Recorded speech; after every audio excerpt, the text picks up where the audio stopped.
Musta niyan rasa siya macungan ni naka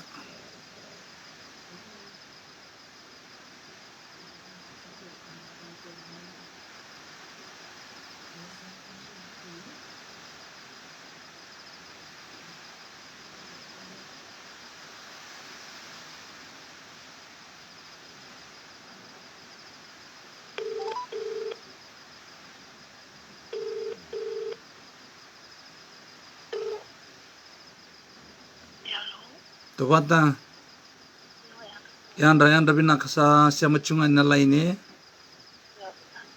naka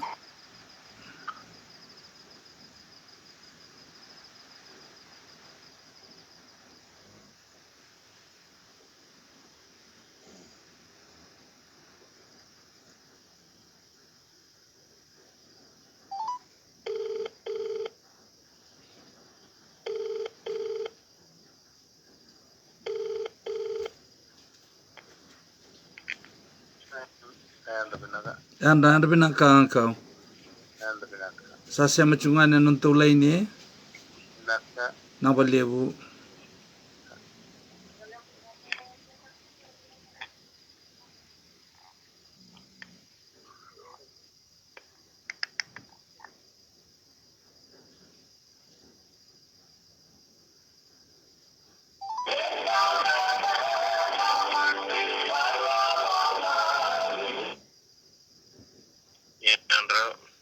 anda bina brother sa semati cungan nung tulay ni dono na bolebu naka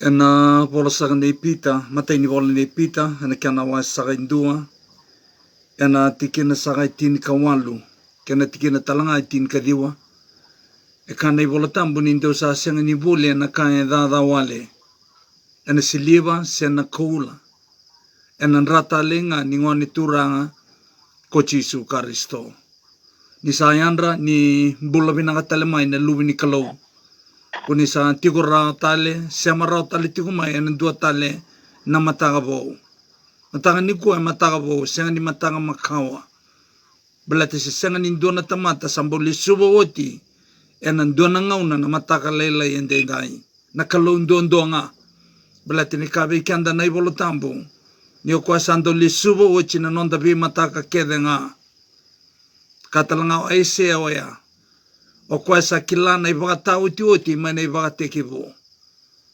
ni andra ni sambula binakatalamay na lubi ni kalaw ni barasa ni toso na nonda bingarabi o kinda bakikemani sa atiu ka na matanga hindi inday yana yada tale ni nonda turanga ke na nonda ibangambula nangwa ni turanga o Jisu Kristo o suritikanda mindoa walanga na nonda masu da maso manda tamay ke mamisaka may lomalangi na kalaw lebu na kalaw ndolo loma na kalaw endondo munuro kobi na kalaw talangay kilikili munundo kai belati ne okemani ndondo nga na kalaw kandondo me vango lebe kemani na varo roko nando kai kenalangiti nusabangan din na tagi kemani sawati na takataka ni beimbuli na takataka ni mami vangambulay na telana may kalibari nakakatanga ni mami sotabi ka maroroy politiko may na ni mami mbula kena ni mami matabu vale ena bengaw na sawochi ena mbongi me adho tali tiko may dua tali na mataka po hindi inday kemani sa katalanga na kalaw no sile tiko beke mami na inui indo na singa kunina lesta le may kanunu ba data ka tiko beke mani ke mami esenga ni dava ni mbula ke mami mbula tiko kena inday ena dua na ngaw na sana oti ena seng ni lago tunga ng bulongo kata mundo ena may daba ena dona ngauna nuno may kauti kay mami meke mami lagi bula ka tiko sa kabate kay kemani en dona burubura tao mundo dona burubura siyang kinatangi oda nararawa kinabutungo na nuing gawang-gawa di mami kalaw na matangay din tayo kay mami lago tala may bi kemani kabatu say kay mami sa katiwa ni kay mami tamatambale kay mami tamatay wala-wala daan in dona condition nini mami binakata, nini mami na marautaka, sei koe na vanua ko ni binakata munum ngai kauti ke mami kina. Ame ke mami dau vagatusa, nini mami dangadala kan dau kerea na nraka tiri mai kalivari, me ke mami vagasawa sabata isaka kina. Nomuni vosa, warutale me ke mami na viose ikena na matanga indai. Ke mami sa kerea, na yalo tambu o koe ndundunga na ngasi ni buli ni nomuni vosa. Mena mai tumberi ke mami ka wabuli di ke mami ena matanga ni kua. Ina ka baga lebu sara turang na nomuni loloma. Ina ba lebu kalivari. Ina ba lebu sara turang orna luvemu ni. Ersan dambe ka warrong tali tiku mai. Ena dua tali na mataka bo inte indai. Masti ku turang nirna di ngubi. Nirna baka lunga tataki mai vike mani. Ina ba lebu sara turang sarangoda ni mami masu. Jisu na isoro. Ene mami vambula. Emeni Jisu. Nanonda iulutanga ina matanga sa tala indai e ka koto bangaongo na kia na rorongo covenant faith enda na taura na matanga ni kua na ulutanga membalanta na vei yale lati kei na bangambauta siya na bangambauta lang madamay pati kaya wena nomuni volatambu en volasaka ni kalatia na kia nama se tolu na tikina itin kandua. Kana tikina ngo, but that no man is justified by the law in the sight of God.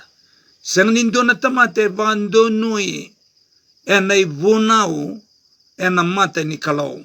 Ame matanta na vio kanya lumani. Sang ni kena imbale me kaulevikina na vunau. Senga, na vunau in duatani na nona dhaka na vunau.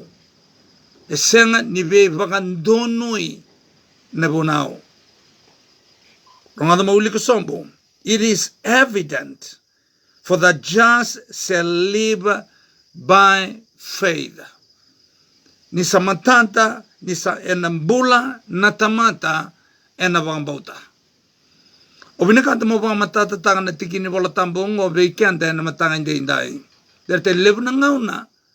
Around inda va kusa mendala ki condemta ka seiko na muria na ibunao ena bungi tikinongo. Belatangan inda senga ni justify takikina enta sa nanuma mesa kaulevikina na ibunao. Senga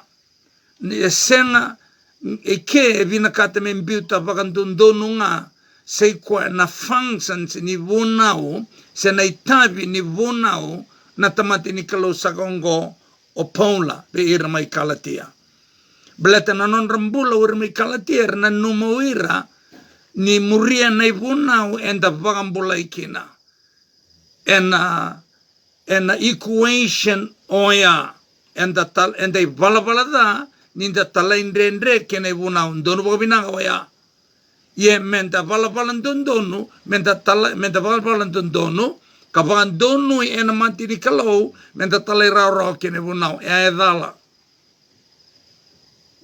meu wase tala manta bobina kada tikina ngo weekend na mata tala indai ngo to batanga endoa na yaya vaka endona coachini do e sangai chiko ike me kochikina indo atamanta. E kene kikina e senga ni rawa. E senga ni daga ni kochini do me kochikina tamata. Me kochinga kina na do. Senga ni kene melmbale mbelati ni senga ni rawa ni kochikina tamata me sambiu tani. Senga. E mbiu nga vagandondo kina itavi. O kwa lesi kina, kwa kadivi kina, kwa mbuli mai kina. Nei vunau e senga ni kena ina ki menda vakandonu ikina. E nona job number nei vunau me tukuna pe ikenda nei vala da. Na vi vakandonu e da kapo Jisu Karisto. Na volatambo e vakamatata taka na tikina oya. Levu na tikina nei volatambo. Vahusive na vola ni paula ka vakamatata taka tiku vikenda. Enda kila ni o reida na ibunau, o reida kina ni ko tamata i vala da. Kane voltambo i vaka na yilo na ibunau.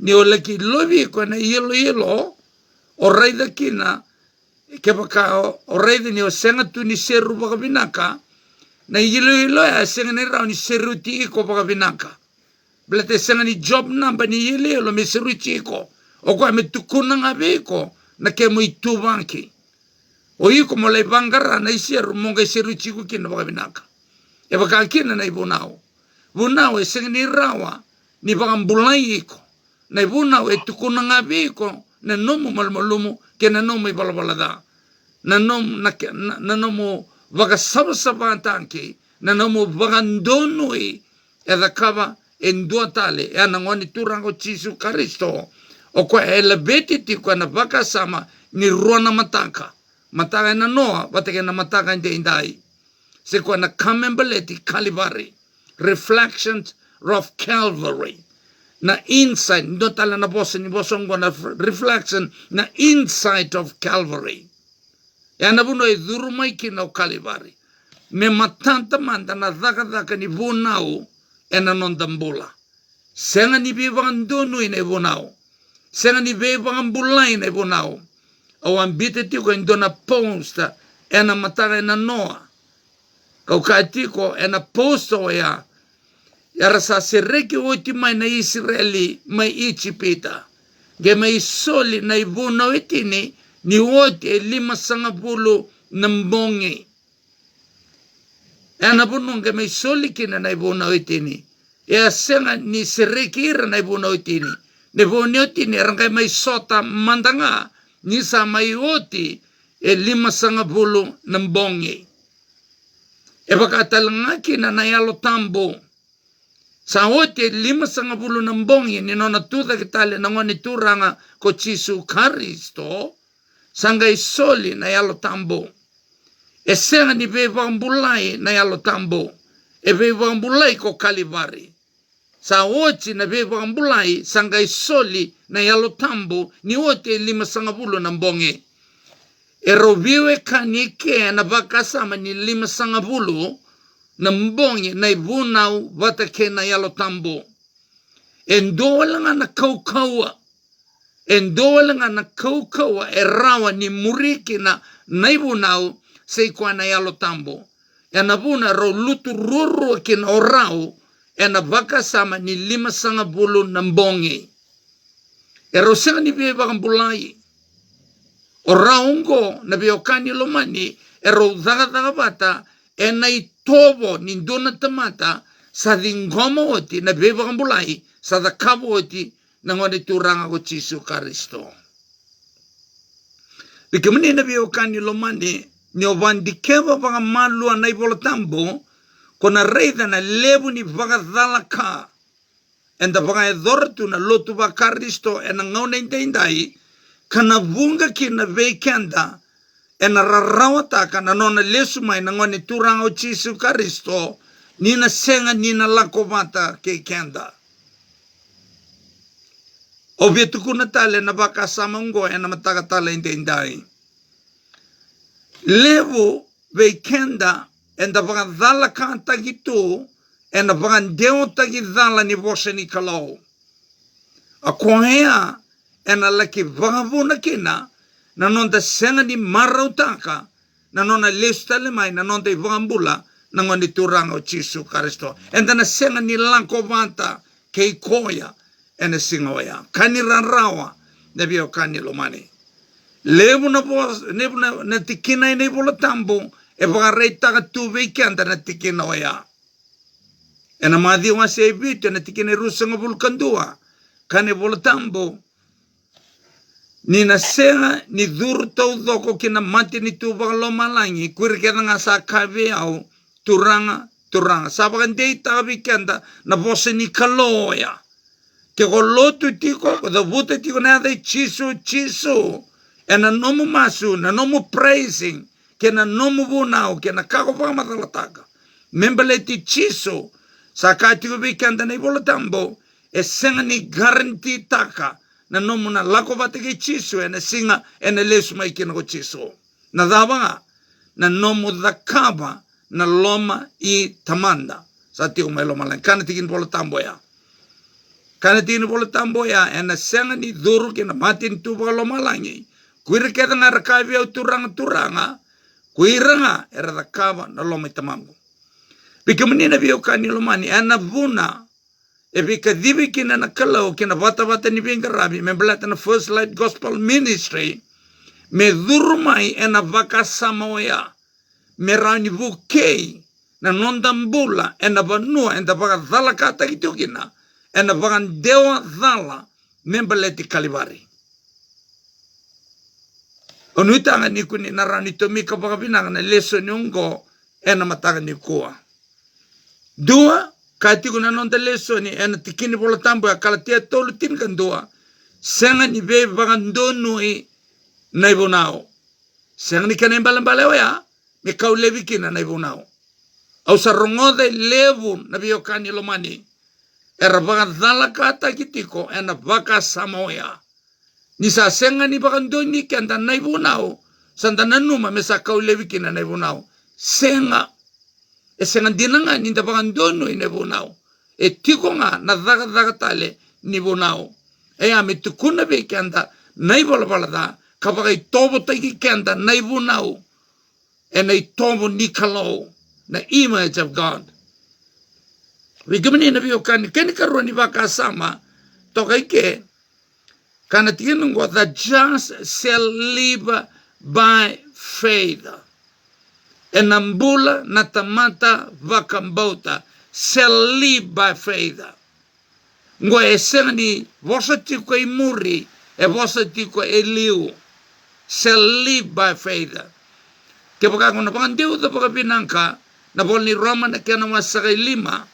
E paka matata tagitiwa kina seikwa na leso ni membaleta o kalivari kay na bauta. Doma kamo tumi kawalanga beki anda e vida na tikina mirani bebu kaya na baka samoya. Bata lebu na ngauna and the dauna numa shall live by faith and the saba kusa tale pakus kusa menda na numa ni da bambulai and na bauta.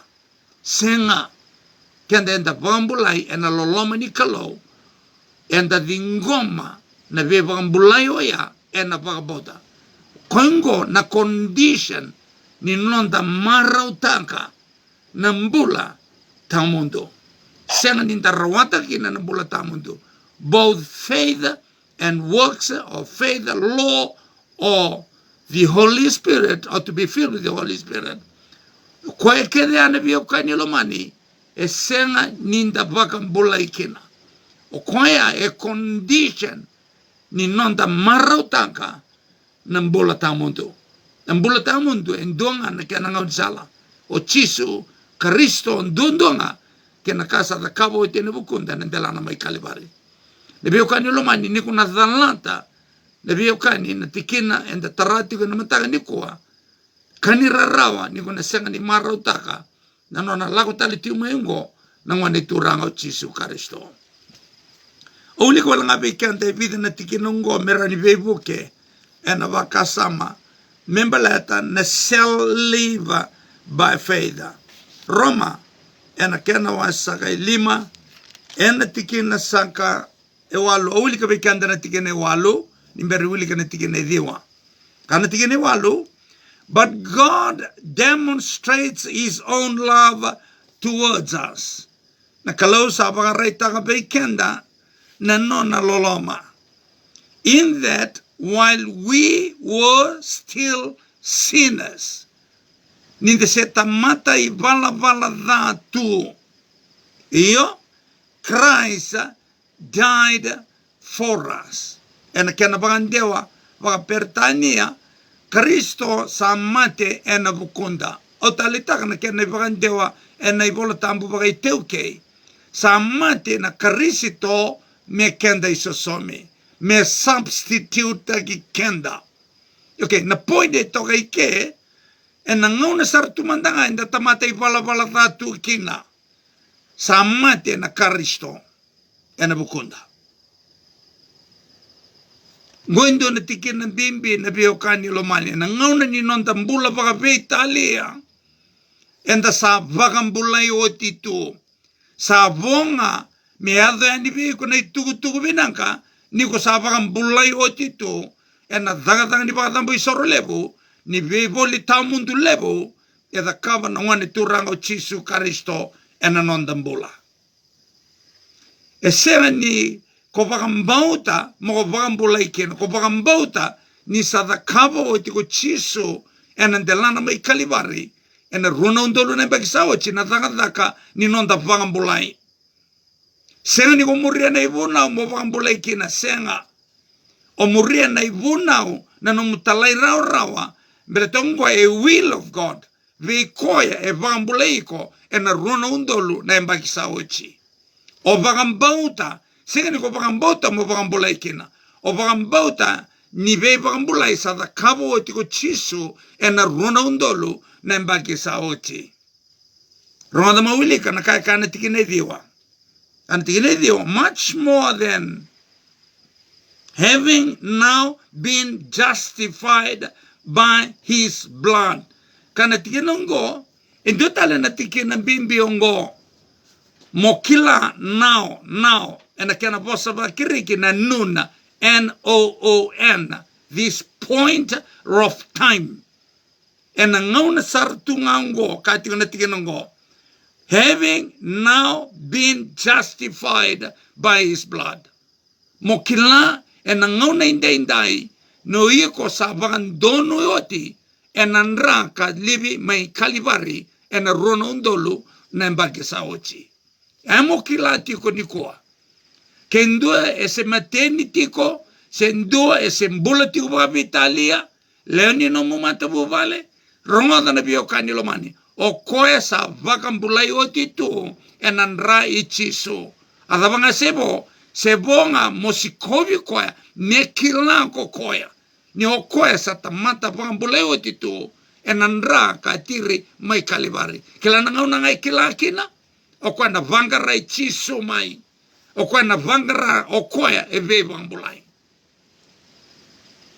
Rongada maulika kasom na tikinongo much more than having now been justified by his blood, we shall be saved from wrath through him. Kanatin ko, lako talamay kinabosong shall. We shall be saved. Chikoiliw. Endua sa justified tegochi by the blood. Kinikaruongo shall be saved. Goya positiko membalanta na result of redemption, se na fruit of salvation, se na bakasama se na context ni lesson ni the buliti kina and alom ni buluto longo the covenant promises. And then ngay marutaka nga that covenant promises. Kana tikinongo rongoda se ni bangambauta and abukui chisu ndondo nga o kwa enda rubangambauta. Kata na tikingo being shall be saved from wrath. May napidun rubi, through whom? Through him. Let's tali kebe Jesu Karisto.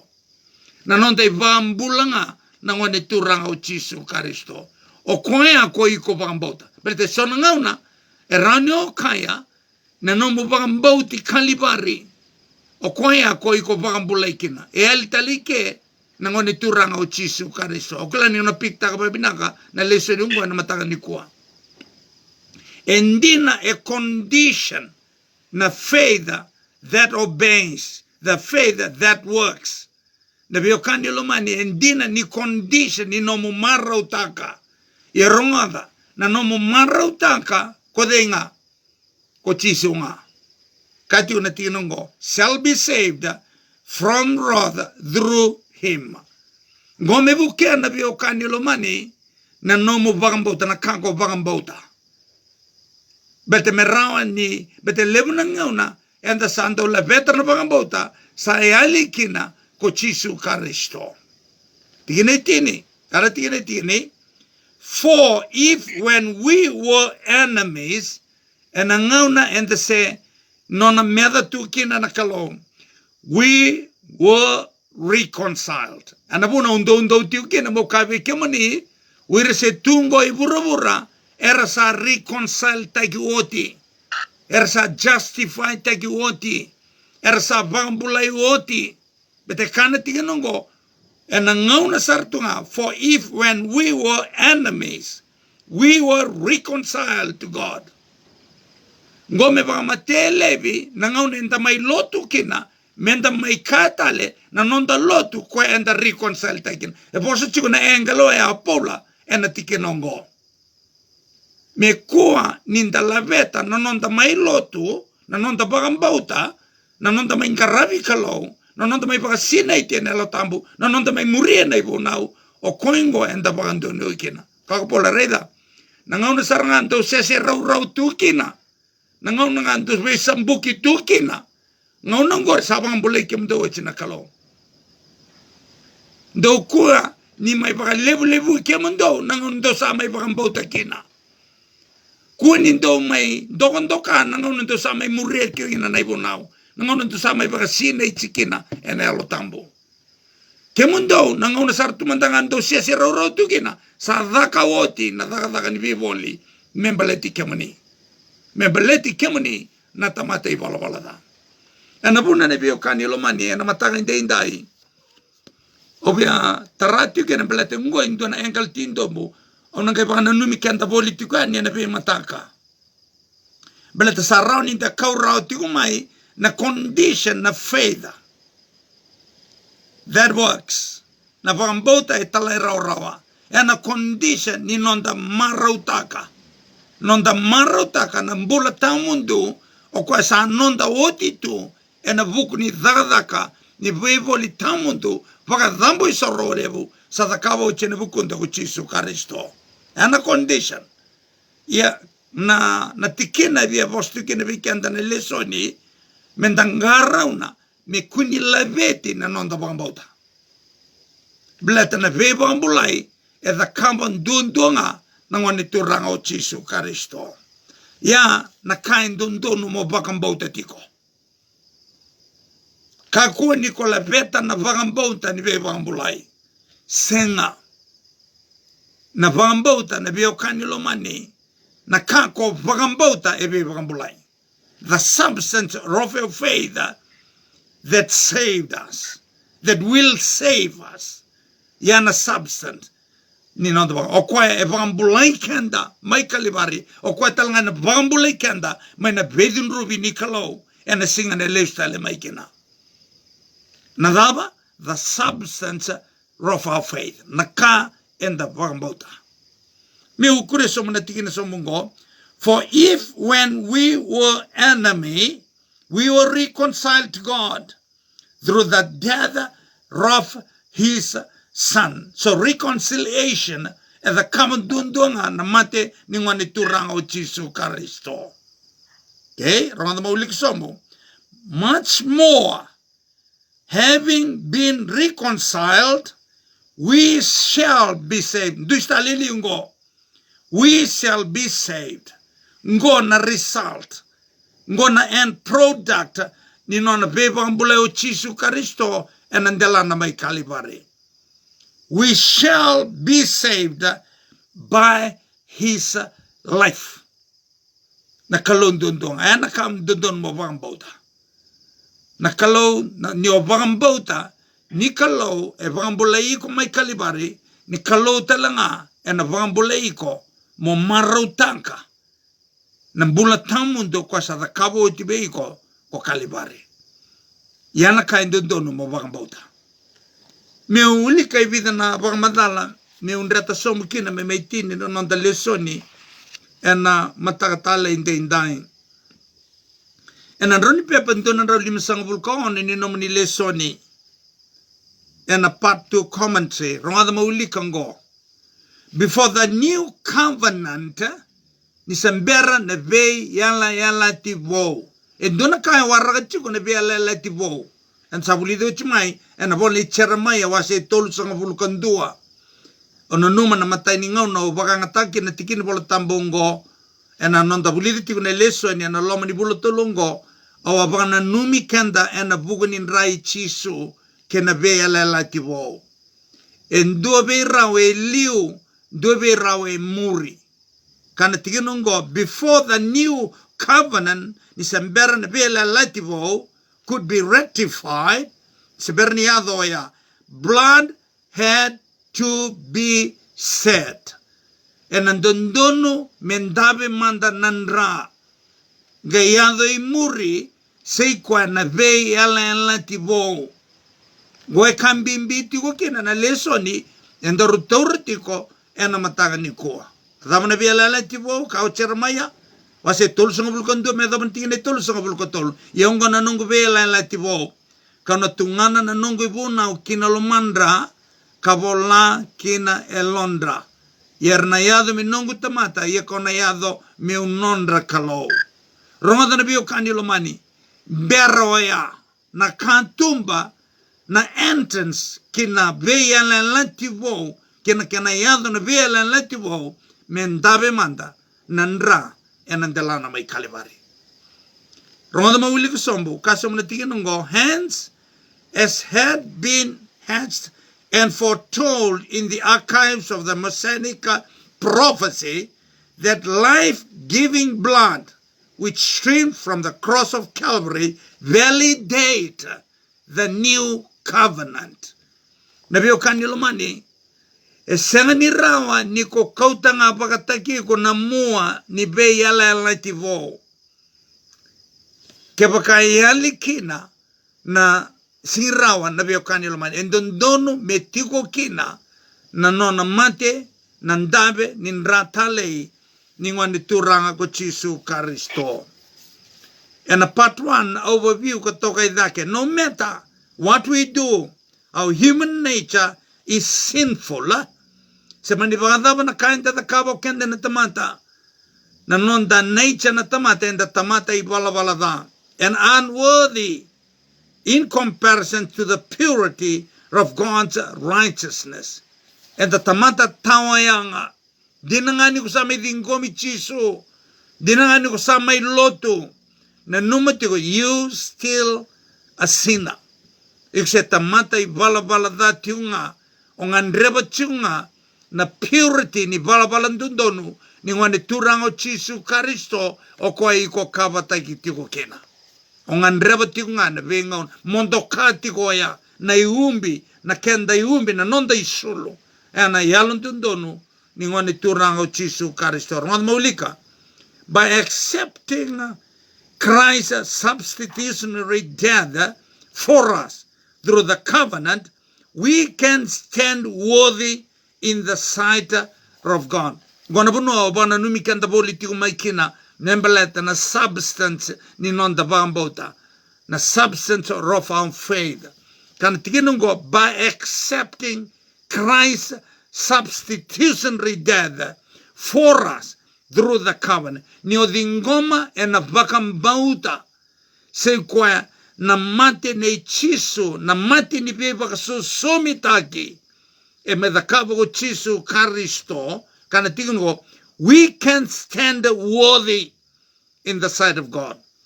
Indui na no mudingomi Chisu Karisto mo vakabulai kina kena ndua odingomi Chisu Karisto ni kusabakambulai oti ena beba kaso somitaki kada kava ko Chisu Karisto ena ndelana mai Kalivari. Oya na bio kanilomani kwenda nduri ndondo kina ena matini kalau. Enda na senga pakanduni nduri ndondo ena matini kalau ke pakanda kantiko o dingomi Chisu Karisto ena bambauta meu nduri ndondo kina meu vakambulai kina ena senga pakanduni rawa. Meuli kasombo kasombo na tiginongo. And however much God cleanses us, changes us, molds us into reflections of His image. Na kalo, sa mate manda ena bukunda, ena nonda eternal, ena mate ni ideal, enda bulikina na tamata, mene bagatikibo, in the likeness of God. Na numa na image, na ulikales na tikini bola tamboya, nindambuli, and menda udhiana kalo according to the likeness of God. Na image na itobo ngo meroviu kani vata kena mbula tamundu. The likeness ought to be like God. So the kabo o Chisu and the land may kalibari nei mata ni ai diloya menda light vata tale vata kena kalau menda udia tale nakalo menda mbula katamundu yana ni kalibari nakarua ni tangataka come the covenant yalo tambu Christ in us na bio kanyulo mani ko durma ikina yalo tambu me mai besa utaka na nonda itobo menda baka itobo tale na kauta mata kina itobo batana karuni ideal yana image of God kwanda mbuli kina ene baka tebu sa wo sartunga yana bibo sa kini bolo tambu se vena bono ulika ene bolo tambu ena siro chunga kina likeness kina image of God kaba esenga ona bi kawe kini ratamata ona kaubakai na biokani lomani na bono e zero in kina na bola tambu todo it is the two ideals that we were created with and I'm known at the to be like God and to reflect the image of God yanga kwa me restota kana ngoni turanga ko Jesu Kristo kwa me vindati ko na be vole so any vola tambu bo ero zero in kede tiunga kina likeness menda udia na kalau menda mula katau mundo padang kendi karua menda itobo vata kena kalau onita ngana bio kani lomani nina bebu ke weekend na vaka sama ni tukutuko enda buli saka chukina ena matanga ni koa me mai tinia wala nga ena nongo uli ka wala nga weekend indo na statement ka toka na non da lesoni ena matanga ni koa ena parandua pararua in the lesoni we have this promise of eternal life because Jesus alone sa nondo tu na bosa ni yala membalata na mbula tamundo o chishundundunga could repair the breach that first caused us to lose the eternal life na kalundundunga rani baka pinakataka na bunua kwenta baka tata na kanta baka yalikina that eternal life that likeness of God or to be like God. How? Because the righteousness and infinite value of the Creator alone could cancel the debt we owe to the broken law. Nanona yalan dundunga nangoni turango Jesu Kristo. O kwa kama indami kina nandrani lubiana nandalana may kalibari. Kwa ndundunga ngo erani bokoda levi. Say kwa na indinaw ni nonda talay renre kenebo now. Nadama na indinaw ya na mate tawa mundo. The wages of sin is death. Na mate tawa mundo ya na nona yalo dundono nona loloma na nona may mate na ngoni turango Jesu Kristo kwa ndundunga ya o kwa reni kauta levi kapaka pinakataka na bonua kwa enda baka yelikina se kwa na bola tamundo. Onitang ni na baka longa te kianda na turanga ena bui nonde tukutuka enta buli tukina ena matanga ente indai dolanga na nonda masu tambai ke mami sanga may loma langi lesoni ke mami may buli saka tukina ena matanga ente indai ke mami baka pinipin nakataki kemuni ena numuni rauni may tukuna tiko be ke mami na lebu ni baka talaka ena buku ni soli ni baka bauta soli ni muria na ibonao soli ni baka sinaiti ana yalo tambu do bunga na ngauna kimami do baka ngataka na tolu na soli ongo me ka kimami na numa kina me kimami rawata kina na bola tamundo binaka baka lep sarturana no munisa ka rauti ko be ke mami ena rawani baka dalakanta kina nene mami marauta kemuni ena singa kunina lesu mai kina o ke mami kena ni mai matabu vale na rayoya ana buna no be kadi vital tukina na matanga indai me vagan dondonu tanki ni o kemuni dondonga na kalau kuni zakava na zagadaka ni ne mami vagan bulai sengani kene balembale ni kuni vagan bulai ke mami dondonga alone me kaulevi kina na vagan bauta me kaulevi kina na vagan sinechi na alatambu kena muria dai bonao ni mami kalau ortungo na soli ungo kimami dingomi kemuni kina katalai rawe kemuni kima mi baka sina ite na yalo tambo me rawa ni kima mi da kava kena na kanu vina kata o kemuni na kalau belate ni o kemuni kuni amate ni o kemuni kuni vambula kemami ena ronon dolo na baksaochi ena vivo li tamundu ena telana mai kalivari in naga baka lebu sar turang na yalo tambo na boleh no kalivari na boleh talangana no muni bosa kima buli kena matanga ni koa na boleh na lube muni erandambe ka parong talti umay na matanga jindai chisu na isoro nene mami vambula ameni chisu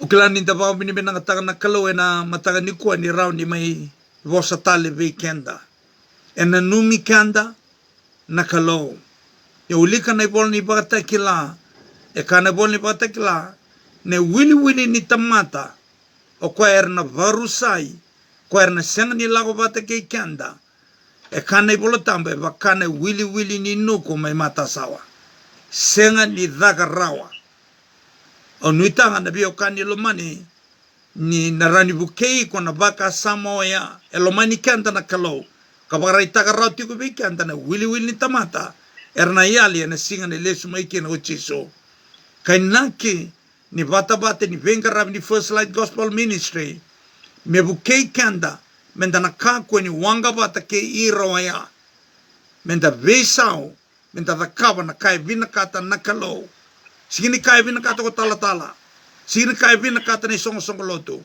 sini kai vina kata na bio kani lomani ko take na ko tu ke pu bio kani lomani ronga na will of God. It is not the will of the pastor or the church na bio kani lomani or our father na bio kani na will ni kalau godundunga na bio kani lomani and a safe kina na nonta warai ko tikongo and nona lista lemai nu sabang pidi pinakata kina lubi ni kalau nu barong tikumai and a taun daw ko KVT kawatalanga kina bi kemani nandaw ni barong and lomani nonta buno lomani go biti kemani nu sema online tikumai na telefoni binaka pakan lebu na nomani bakatarata le na mataka ni ko me bosta le bi kemani na kalau ya me do na mataka ni mataka ni mode ni bagadengo ni kalau ngata sa chiko